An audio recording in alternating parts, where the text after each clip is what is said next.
చెప్తున్నాం. కానీ దురదృష్టం అధ్యక్ష ముఖ్య విషయం, ఇవాళ అధికార పక్షం వచ్చి ఈ తాలూకు ఎన్నికలు లేకపోవడం అనేది స్వాతంత్రం వచ్చిన తర్వాత నాట్ ఓన్లీ ఈ సెషన్, ఈ దేశంలో ప్రజాస్వామ్యంలో చట్టసభలు ఏర్పాటైన తర్వాత, ఈ రాష్ట్రంలో ఈ చట్టసభలు ఏర్పాటైన తర్వాత ఉమ్మడి రాష్ట్రంలో కానీ ఈ రాష్ట్రంలో కానీ అంతకు మద్రాసు రాష్ట్రంలో ఎప్పుడు కూడా ఇలాంటి పరిణామం జరగలేదు. దీనికి ముందే ఒక 5 నిమిషాల ముందే మంత్రి గారు మనోహర్ గారు వచ్చి వారి రూల్స్ గురించి రెగ్యులేషన్ గురించి వాళ్ళు వచ్చి చట్టాలు పట్టుకొని బుక్లు పట్టుకొని వాళ్ళు చెప్పారు అధ్యక్ష.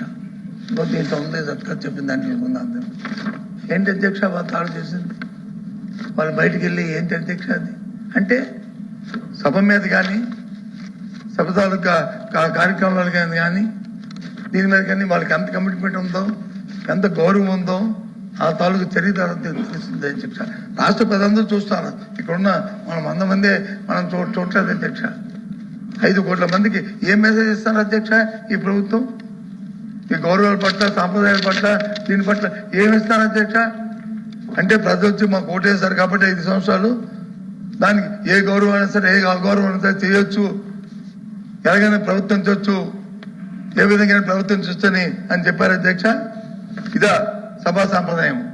దీని గురించి ఆ నాయకులు వచ్చి మాట్లాడతారు, మాకు ఎదురు చేస్తున్నారు దీని ద్వారా, ఈ సభ ద్వారా ఇందాక చాలా సూచన అధ్యక్ష. ఇలాంటి పరిణామాలు ఎక్కడా కూడా జరగకూడదని కోరుకుంటాను అధ్యక్ష. ఎవరైనా ఉండొచ్చు ప్రజాస్వామ్యంలో ఓ రోజు ఒకరు వచ్చి గెలుస్తారు, ఒకరు పడతాం, రాత్రి అవుతుంది పగలవుతుంది. కానీ సాంప్రదాయాలు కన్వెన్షన్స్ అలాగే మొన్న రూల్స్ నిబంధనలు అవి స్వాస్థ్యంగా ఉంటాయి అధ్యక్ష. ఇంకా మెరుగుపరుచుకోవాలి.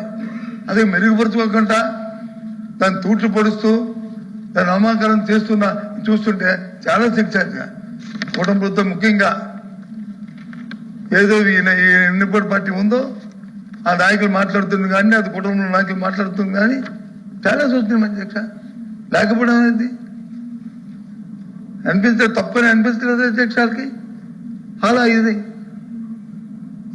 ఏమని చెప్తారు అధ్యక్ష? ఇది రాష్ట్ర ప్రజలకి ఏం మెసేజ్ ఇస్తున్నాం, మనం ఏ రకమైన ఇస్తున్నాం? రాజకీయాల్లో వచ్చి కక్షలు ఉండకూడదు అధ్యక్ష, రాజకీయాలు వచ్చి ఇవి ఉండకూడదు అధ్యక్ష. కన్సిడరేషన్ ఉండాలి, ఒకరికొకరు చెప్పుకొని చేసుకునే పరిస్థితి ఉండాలి. మన అందరం కూడా రాష్ట్ర ప్రజలకి ఆన్సరబుల్ అధ్యక్ష. అంతేగాని ఆ పార్టీకో మా పార్టీకో ఆన్సరబుల్ కాదు అధ్యక్ష. అందరూ ఇక్కడ కూర్చుని అందరం ప్రజల కోసం తరఫున ఇక్కడ కూర్చోండి.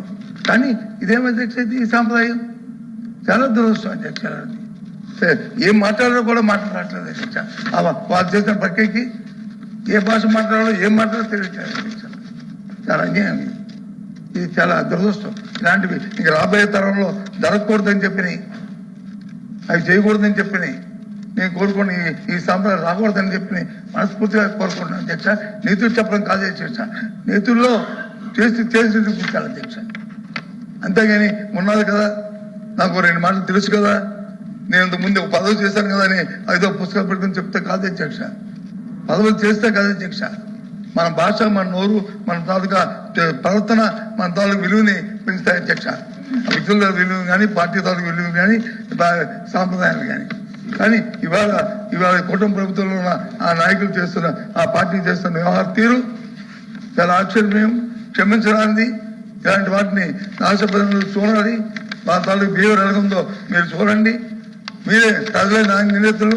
ఈ కార్యక్రమాన్ని ఎలాంటి అప్రసాదంగా ఇలాంటి నడవడం మంచిదా కాదనేది ప్రజలు నిర్ణయించాలని రాబోయే కాలంలో వారిని ఈ సభ ద్వారా కోరుకుంటూ, ఇవాళ మీరు ఉపసభాపతికి ఎన్నికైనందుకు మళ్ళీ మీరు మీ సాంప్రదాయాల పట్ల మీరు చేస్తారు.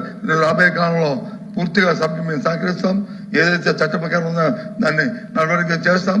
తమను కూడా మాకు సరైన అవకాశం ఇచ్చి చేయాలని మరి మిమ్మల్ని కోరుతూ మీరు ఈ అవకాశం మీకు ధన్యవాదాలు తెలుపుకుంటున్నాను అధ్యక్ష.